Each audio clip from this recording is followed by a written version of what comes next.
نہیں ہوتا۔ تو تینوں کو ہی اللہ رب العالمین نے یہاں پر مخاطب کرتے ہوئے فرمایا، اور یہ تین ہی قسم کے لوگ ہوتے ہیں، یعنی کہ انسان کی جو اندر کی کیفیت ہے وہ ان تینوں میں سے کسی ایک میں ہی ہوگی۔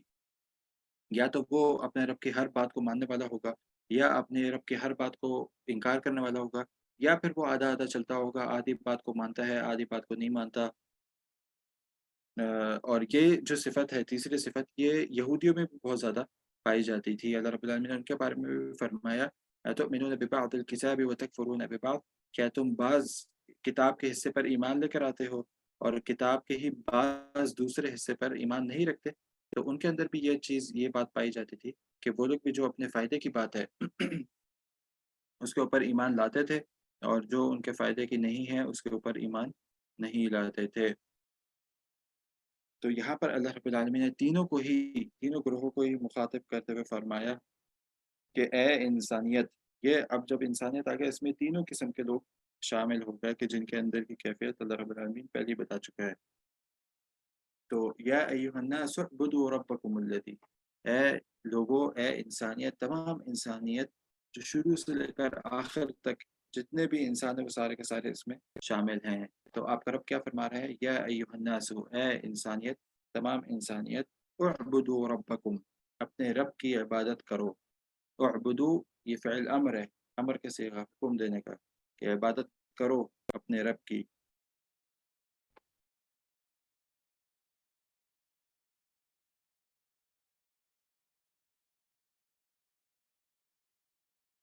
یہ جو سوال پوچھا یہ سمجھ میں نہیں آیا، کیا دوبارہ پوچھیں؟ تو یہاں پہ اللہ رب العالمین نے فرمایا اعبدوا ربکم، اپنے رب کی عبادت کرو، الذی خلقکم، جس نے تمہیں پیدا کیا۔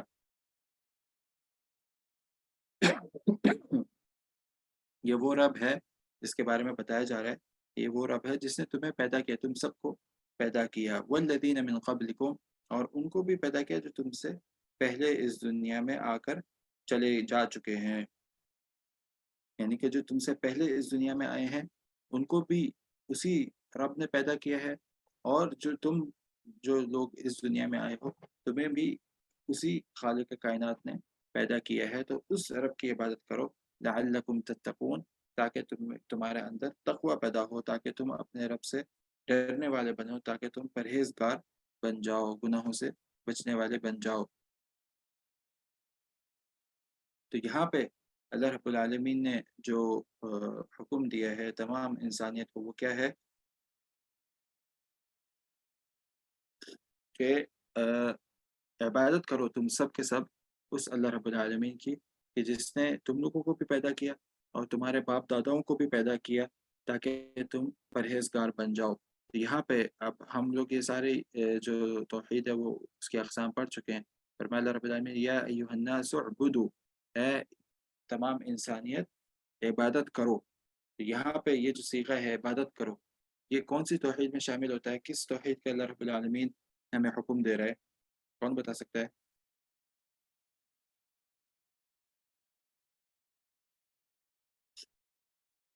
ہاں بالکل، توحید الوہیت کی، توحید الوہیت کی، ٹھیک ہے۔ توحید الوہیت کیا ہوتی ہے؟ توحید الوہیت یہ ہوتی ہے کہ آپ خالص کر دیں اللہ رب العالمین کو اپنی عبادت میں، اپنے الہ ماننے میں، ٹھیک ہے۔ الوہیت الہ سے نکلا ہے، اور الہ کا مطلب کیا ہوتا ہے؟ معبود، یعنی کہ جس کی عبادت کی جائے۔ تو جب ایک انسان کہتا ہے کہ میری تمام عبادتیں جو ہیں وہ خالصتاً اللہ رب العالمین کے لیے ہیں، تو پھر اس کا مطلب ہے اس نے توحید الوہیت کو قبول کیا ہے، اور وہ اللہ رب العالمین کو توحید الوہیت سارے کے سارے وہ اس نے خاص کر دیا اللہ رب العالمین کے لیے۔ جی بالکل، اللہ پاک کو ایک الہ ماننا اور تمام عبادتیں خاص کر دینا اللہ رب العالمین کے لیے، ٹھیک ہے۔ تو یہ وہ پہلی توحید ہو گئی۔ اب یہ جو پہلی توحید ہے اس کی دلیل کیا رکھی اللہ رب العالمین نے؟ یعنی کہ کیوں ہم اللہ رب العالمین کی عبادت کریں؟ کس دلیل کی بنیاد پر ہم اللہ رب العالمین کی عبادت کریں؟ کون سی ایسی وجہ ہے جس کی وجہ سے ہم اللہ رب العالمین کی عبادت کریں؟ تو اس دلیل کو اللہ رب العالمین نے توحید الوہیت کی جو دلیل ہے اس کو کیا بنایا؟ یا ایھا الناس اعبدوا ربکم، تمہارے رب کی عبادت کرو۔ اور رب میں کیا تین چیزیں شامل ہوتی ہیں؟ خالق مالک مدبر. بالکل، خالق ہونا، مالک ہونا، مدبر ہونا، یعنی کہ اللہ رب العالمین ہمارا خالق ہے اور ہمارا مالک ہے اور ہمارا مدبر ہے۔ اور یہ چیز ہم لوگ پہلے بھی ڈسکس کر چکے ہیں کہ جو تمام انسانیت ہے وہ اس بات کو تسلیم کرتی ہے کہ اللہ رب العالمین ہی ہمارا خالق ہے، اللہ رب العالمین ہی ہمارا مالک ہے، اللہ رب العالمین ہی ہمارا مدبر ہے۔ یہ تو آج کل کچھ لوگ ایسے آگے ہیں جو یہ کہتے ہیں کہ نہیں، یہ جو دنیا ہے یہ ایسے ہی وجود میں آ گئی، لیکن ان سے پہلے جو لوگ تھے وہ سارے کے سارے اس بات پر یقین رکھتے تھے کہ واقعی ہی اس کائنات کو کوئی بنانے والا ہے، ہمیں کوئی بنانے والا ہے، ہم اسی طریقے سے دنیا میں نہیں آئے بلکہ ہمیں کسی نے بنایا ہے، ٹھیک ہے۔ اور خاص طور پہ مشرکین مکہ، ان کے بارے میں تو قرآن کریم میں بہت جگہوں پر آتا ہے کہ جب ان سے پوچھا جاتا تھا وَلَئِن سَأَلْتَهُمْ مَنْ خَلَقَ السَّمَاوَاتِ وَالْأَرْضِ، جب ان سے پوچھا جاتا تھا کہ کون ہے جس نے آسمان کو اور زمین کو پیدا کیا، تو یہ کیا کہتے تھے آگے سے لَيَقُولُنَّ اللَّهُ، تو یہ کہتے تھے کہ اللہ ہی ہے جس نے آسمانوں کو اور زمین کو پیدا کیا۔ تو یہ وہ چیز تھی کہ جو وہ لوگ مانتے تھے کہ اللہ رب العالمین ہی ہے جو بارش نازل کرتا ہے، اللہ رب العالمین ہی ہے جس نے یہ سارے معاملات کو سنبھالے ہوئے ہے، اللہ رب العالمین ہی ہے جو ہمیں آسمان اور زمین سے رزق دیتا ہے۔ لیکن وہ کیا کہتے تھے، وہ یہ کہتے تھے کہ اللہ رب العالمین نے اپنے نمائندے آگے رکھے ہوئے ہیں، اور وہ نمائندے جو ہیں وہ اللہ رب العالمین ان کی بات کو نہیں تو ہم اپنے حاجات ان کے سامنے رکھیں، ان اولیاء کے سامنے رکھیں، اور ہاں پھر یہ ہمارے اللہ رب العالمین کے سامنے رکھیں گے۔ جی کوئی سوال ہے؟ ریسیڈنٹ. ٹھیک ہے، تو ان کا یہ ماننا تھا۔ جی بالکل، ایتھیسٹ جس کو کہتے ہیں کہ جو یہ لوگ یہ مانتے ہیں کہ اس دنیا کو بنانے والا کوئی بھی نہیں ہے اور یہ دنیا خود ہی ایسے وجود میں آ گئی۔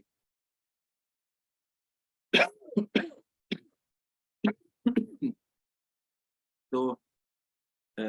یہ جو قسم کے لوگ ہیں، ایتھیسٹ قسم کے جو لوگ ہیں، یہ آج کل ہی تھوڑے چند سالوں پہلے ہی آئے ہیں، اور اس سے پہلے جو تھے وہ تمام بلکہ مذاہب کے لوگ اور تمام انسانیت ہی یہ ماننے پر مانتی تھی کہ اللہ رب العالمین کوئی ایک ذات ہے جس نے سب کو پیدا کیا ہے، ٹھیک ہے۔ تو وہ یہ چیز تو وہ مانتی تھی، اور بلکہ یہودی بھی اور ہندو جو ہوتے ہیں وہ لوگ بھی اس بات کو مانتے ہیں کہ کوئی ایک ہے جس نے ہم سب کو پیدا کیا ہے، اور وہ اس کو اوپر والا یا اس نام سے وہ لوگ ان کو اس ذات کو جانتے ہیں۔ تو یہاں پہ اللہ رب العالمین نے اسی چیز کو دلیل بناتے فرمایا، اچھا یہ جو یہاں پہ لفظ ہے ربکم، اپنے رب کی عبادت کرو، ٹھیک ہے، جو تمہارا رب ہے۔ رب کا مطلب ہمیں پتہ چل گیا جو خالق ہے، ہمیں بنانے والا ہے، جو ہمیں ابھی چلانے والا ہے، اور آگے جو ہماری تدبیریں کرنے والا ہے۔ تو یہ ربکم، ربکم کون سی توحید میں داخل ہوتا ہے؟ توحید ربوبیت، توحید ربوبیت میں، ٹھیک ہے، یعنی کہ رب ہونا، انسان کا یہ ماننا کہ یہ جو تمام چیزوں کو چلانے والا ہے، یہ تمام چیزوں کو پیدا کرنے والا ہے، اور یہ تمام چیزوں کی آگے تدبیریں کرنے والا ہے، یہ اللہ رب العالمین کی ہی ذات ہے۔ تو اس کا مطلب ہے آپ نے ربوبیت کو، رب ہونے کو خاص کر دیا اللہ رب العالمین کے ساتھ، تو اس میں کسی کو کوئی انکار نہیں تھا۔ تو یہاں پہ اللہ رب العالمین نے توحید الوہیت کی جو دلیل ہے اس کو توحید ربوبیت کو بنایا، یعنی کہ توحید ربوبیت کو دلیل بنایا کہ جب تم یہ بات مانتے ہو کہ اللہ رب العالمین ہی تمہیں پیدا کرنے والا ہے، تمہیں رزق دینے والا ہے، اور آگے تمہاری تدبیریں کرنے والا ہے، تو پھر کیوں تم اللہ رب العالمین کی ہی عبادت نہیں کرتے، کیوں تو پھر خالص ہو کر اللہ کی ہی عبادت نہیں کرتے۔ تو یہاں پر اللہ رب العالمین نے توحید ربوبیت کو دلیل بنایا توحید الوہیت کے لیے، اور پھر آگے اس کے آگے جو ہے الفاظ وہ وہی توحید ربوبیت کو ثابت کرتے ہیں، الذی خلقکم، یعنی کہ جس نے تمہیں پیدا کیا، والذین من قبلکم، اور جس نے تمہارے باپ داداؤں کو پیدا کیا، اس کی عبادت کیوں نہیں کرتے؟ اصل سوال یہ ہے، لعلکم تتقون، تاکہ تم پرہیزگار بن جاؤ۔ جب ایک انسان واقعی مانتا ہے کہ اللہ رب العالمین ہی وہ ذات ہے کہ جس نے مجھے پیدا کیا، جو مجھے چلا رہا ہے، جو میری آگے تدبیریں کر رہا ہے، اور پھر انسان خالص ہو کے اسی کی عبادت کرے، تو پھر یہ چیز ہے کہ جو آپ کو گناہوں سے دور رکھے گی اور آپ کو ایک پرہیزگار شخص بنائے گی۔ جب انسان کے اس عقیدے پر یقین ہی نہیں ہوگا تو پھر وہ یہی سمجھے گا کہ میرا جب کوئی پکڑنے والا نہیں ہے مجھے، جب میرا کوئی سوال نہیں ہونا میرے سے، تو پھر میں کیوں ایک اچھا انسان بنوں؟ ٹھیک ہے، میں کیوں ایک اچھا انسان بنوں؟ میں کیوں لوگوں کو دھوکہ دے کے زیادہ پیسے کما کے اس دنیا پہ طاقت کماؤں پیسوں کے ذریعے؟ تو یہ چیز جو ہے یہ کس طریقے سے قابو میں آتی ہے؟ تبھی قابو میں آتی ہے کہ جب انسان کا یہ عقیدہ ہوتا ہے کہ اللہ رب العالمین آپ کا خالق ہے، آپ کا مالک ہے، آپ کا مدبر ہے، اور آپ خالص ہو کے اللہ کی ہی عبادت کریں، تو پھر یہ کہ آپ کو پھر یہ یقین ہوتا ہے کہ ایک دن ایسا آنا ہے کہ جب آپ سے یہ ساری چیزوں کے بارے میں آپ سے سوال ہوگا۔ جب آپ سے سوال ہوگا تو پھر یہ چیزیں آپ کو گناہوں سے روکتی ہیں اور آپ کو کسی کے اوپر ظلم کرنے سے روکتی ہیں، آپ کو ایک پرہیزگار شخص بناتی ہیں۔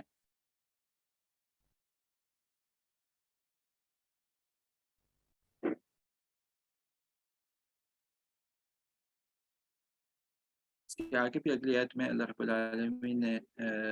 توحید ربوبیت کی ہی اور اقسام بتائی ہیں، اور کس طریقے سے اللہ رب العالمین ہمارے اوپر ایک نعمتوں کی بارش کرتا ہے۔ اس کو انشاءاللہ ہم لوگ اگلی کلاس میں ڈسکس کریں گے، اور یہاں پر اکتفا کرتے ہیں، اور اگر آپ لوگوں کو کوئی سوال ہے تو آپ لوگ پوچھ سکتے ہیں۔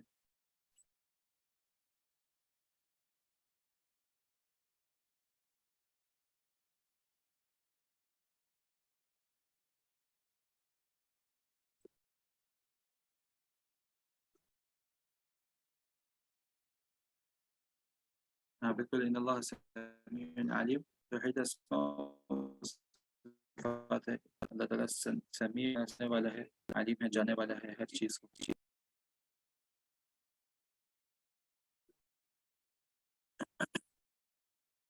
ہاں، کسی کا کوئی سوال نہیں ہے؟ چلے پھر اس جو آج ہم نے سبق پڑھا اس میں سے ہمیں پریکٹس کیا چیزیں ہم لوگ ایسی ہیں جو ہم اس میں سے نکال سکتے ہیں اور اس کے اوپر پریکٹس کر سکتے ہیں؟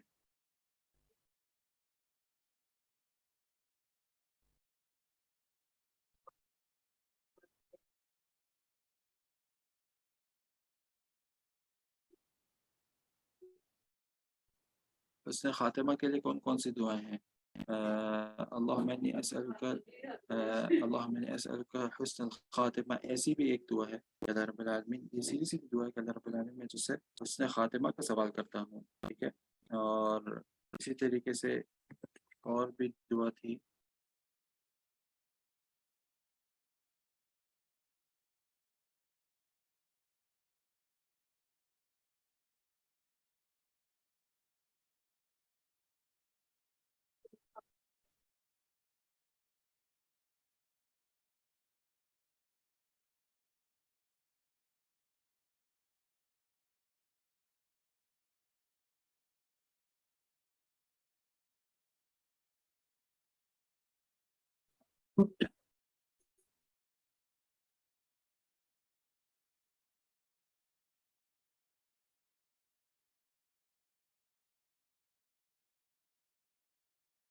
اللہم اجعل خیر عمری آخرہ وخیر عملی خواتمہ وخیر ایامی یوم القاک فی، یہ بھی ایک دعا ہے حسن خاتمہ کے لیے۔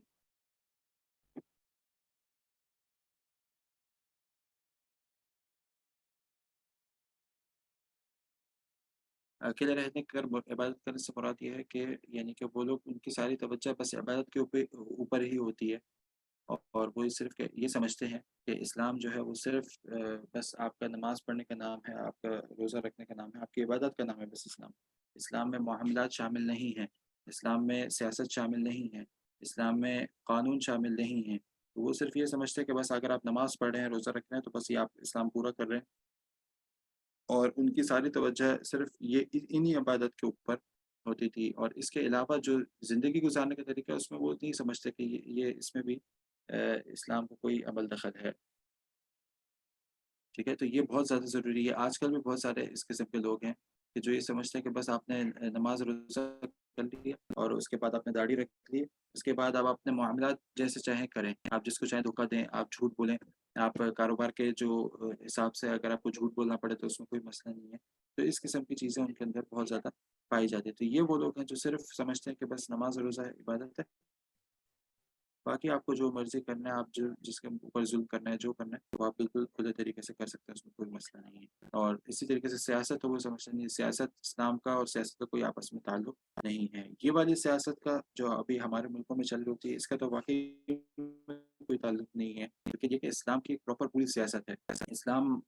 پوری ایک جو اسلام کے اندر جو حکمران بننے کے جو طریقے ہیں وہ پورے کے پورے موجود ہیں۔ اسلام پورے ایک زندگی گزارنے کا طریقہ ہے۔ ہم نے جیسے دیکھا، یہ ہدایت نامہ پوری زندگی کے لیے، انسان کے ہر مرحلے کے لیے، ایک حاکم کے لیے ہے کہ اس کے اوپر کیا حقوق ہیں اپنے عوام کے لیے، ایک عوام کے لیے ہدایت نامہ ہے کہ اس کے اوپر کیا حقوق ہے اپنے حاکم کے لیے، اور اسی طریقے سے یہ چیز صحیح جا کے بیٹھتی ہے کہ اس کے اختیار کرنے کے کیا طریقے ہیں، ان کے آپس میں کس طریقے کے معاملات ہونے چاہیے، اسی طریقے سے تجارت کے ہیں اپنے چیزیں کہ تاجر کے لیے کیا کیا احکامات ہیں، اور جو خریدنے آ رہا ہے مشتری جو ہے اس کے لیے کیا کیا احکامات ہیں۔ اسی طریقے سے ازواجی زندگی ہوتی ہے، شوہر کے کیا احکامات ہیں، بیوی کے کیا احکامات ہیں۔ اسی طریقے سے آپ اور آگے چلے جائیں تو کئی، یعنی کہ دنیا میں جتنے معاملات ہیں وہ سارے کے سارے اسلام آپ کو دے کے آتا ہے۔ جو لوگ اس قسم کی سوچ رکھتے ہیں کہ نہیں اسلام صرف مسجدوں تک ہے، بس وہ آپ نے نماز پڑھ لی اور آپ باہر آ کے اب آپ کچھ بھی کریں، یہ چیز غلط ہے۔ یہ یہاں پہ یہ بھی نفاق کا ایک یہ بھی اس کا مطلب یہ ہے کہ اس کے دل میں نفاق کی ایک بیماری ہے کہ جو لوگ اس قسم کی سوچ رکھتے ہیں کہ اسلام جو ہے وہ صرف نماز اور روزے کا نام ہے، بس نہیں، ایسا نہیں ہے، بلکہ اسلام پورا ضابطۂ زندگی ہے، اسلام پورا زندگی گزارنے کا ایک طریقہ ہے۔ اسلام ہی آپ کو بتاتا ہے ہر جگہ پر کہ آپ نے کس قسم کی زندگی گزارنی ہے، اور اس وقت اس لمحے میں آپ نے کیا آپ کے لیے ہدایات موجود ہیں۔ تو اگر وہ یہ نہیں سمجھتے تو اس کا مطلب یہ ہے کہ ان کے اندر بھی یہ ایک بیماری پائی جاتی ہے۔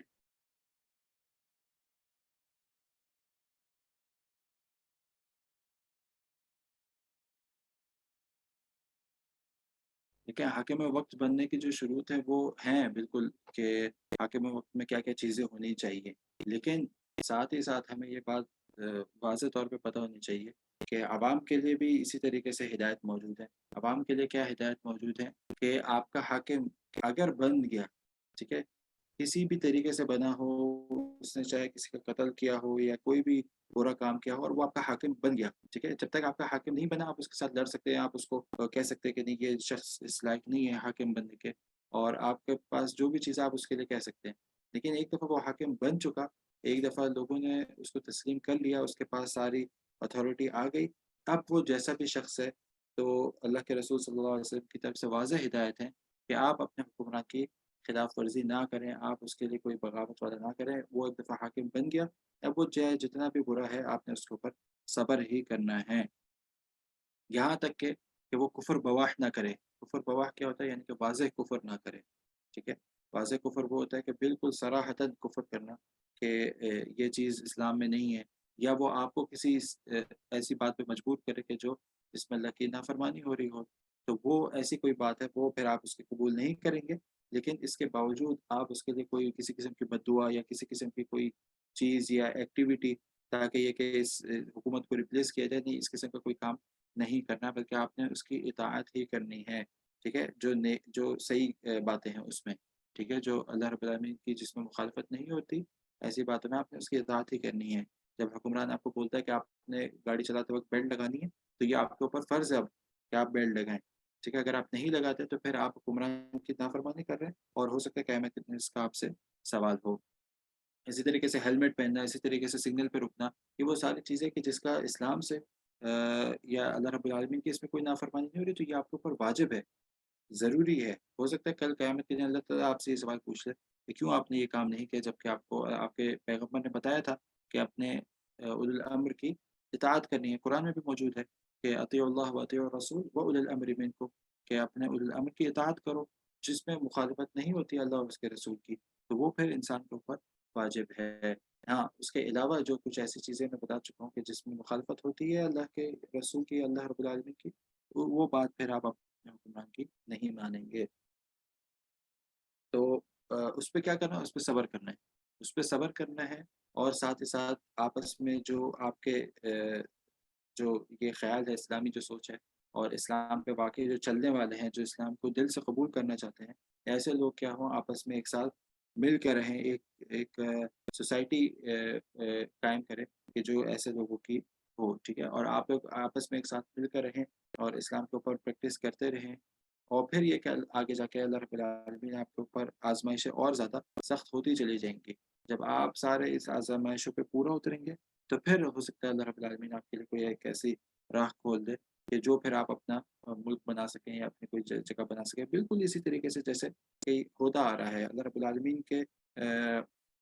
سنت تبدیل نہیں ہوتی، وَلَن تَجِدَ لِسُنَّتِ اللَّهِ تبدیلا، اللہ رب العالمین کی سنت تبدیل نہیں ہوتی۔ اللہ رب العالمین کی سنت یہی ہے کہ اگر آپ کے اوپر کوئی برا حاکم برا حکمران آ جائے کہ اس قسم کا کوئی چیز ہو جائے تو آپ نے کیا کرنا ہے؟ صبر کرنا ہے۔ وہی آپ سوچتے ہیں جیسے اللہ کے رسول صلی اللہ علیہ وسلم نے مکی دور میں کیا کہ اپنے دین پہ قائم رہنا ہے، سختی کے ساتھ ایسے لوگوں کے ساتھ اکٹھا ہو کر رہنا ہے کہ جو اپنے دین کے ساتھ قائم رہیں، ٹھیک ہے، اور ساتھ ہی ساتھ یہ کہ صبر کرنا ہے، بس اور کچھ بھی نہیں کرنا آپ نے۔ پھر کہ خود اللہ رب العالمین نے ایک راستہ ہموار کیا مدینے کی طرف کا، تو پھر مسلمانوں نے وہ اس کو قبول کیا، اور مسلمان جب مدینہ گئے تو اس طریقے سے اللہ رب العالمین نے چند عرصے میں ہی، یعنی کہ مکی جو دور تھا وہ کل ملا کے اللہ کے رسول کے 10 سال کا تھا، تو جب ایک ریاست بن گئی مدینہ میں تو کیسے ہی 10 سال کے اندر اندر وہ ایک ڈائریکٹ سپر پاور سے لڑنے کے لیے تیار ہو گئی، اور اللہ رب العالمین نے سامنے اس سپر پاور کے دل میں جو رعب اور ڈر بٹھایا اللہ کے رسول کا کہ وہ لوگ آگے سے لڑنے ہی نہیں گئے، صرف 10 سال کے اندر۔ 10 سال کے اندر یہ جو بالکل ایک سوئچ ہوا ہے، یہ معاملہ کتنی تیزی کے ساتھ ہوا ہے، کیوں؟ کیونکہ وہی اصل بات کیا تھی کہ آپ مسلمان جو تھے اب وہ اندر سے تیار تھے، اندر سے وہ جو پہلا امتحان تھا اس کو قبول کر چکے تھے، اس میں پاس ہو چکے تھے، اور جب پہلے امتحان میں پاس ہو گئے تو دوسرا امتحان کچھ بھی نہیں ہے۔ ریاست بنانا اور اسلامی ریاست کو اسٹیبلش کرنا یہ بہت آسان ہے، اور بہت تیزی کے ساتھ اس کے بعد آپ دنیا پہ پورا راج کر سکتے ہیں، لیکن اصل بات کیا ہے کہ آپ پہلے اندر سے اپنے آپ کو تیار کریں، جو کہ اس زمانے میں مسلمانوں نے کر لیا۔ اس کے بعد کس طریقے سے اللہ رب العالمین نے ان کو فتح دیا، اور پھر وہ لوگ کہاں سے کہاں پہنچ گئے۔ تو ہم لوگ جو ہے وہ دوسرے اس پہ ہی رہتے ہیں کہ کس طریقے سے ہم لوگ اسلامی ریاست بنا لیں، اور اپنے اندر سے ابھی تک ہم نے اپنے آپ کو تیار ہی نہیں کیا۔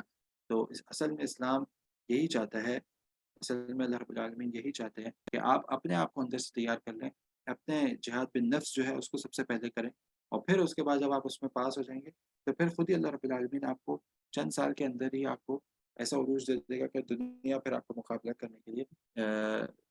تیار ہی نہیں ہوگی۔